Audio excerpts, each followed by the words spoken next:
The Among Us Story on God demo review today, and it was very good. It was a very good demo, just a bit of a reading simulator, but apart from that, like, the story goes, Cook gets murdered and then I get accused in the emergency meeting, and I have to escape the pod that they were about to eject me out of.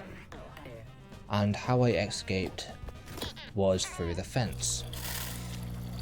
And then I tried to get Engineer's attention by pouring coffee onto reactor panels to get him to pop up out the fence, but don't forget to lock the door, because otherwise Engineer just runs straight out of it thinking that God, the player that you play as, is the imposter.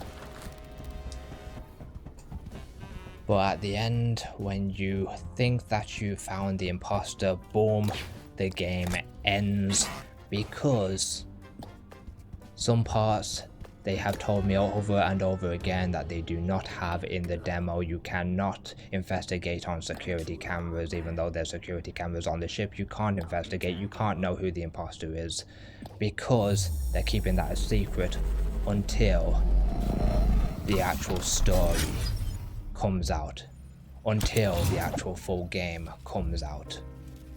Which makes sense, because if they gave you too much information in a demo, you wouldn't buy the new game. So they need to keep the imposter on the down low. So we know one thing: it isn't Cook, it isn't Engineer, and it isn't God, because I'm God and I would not kill my fellow crewmates.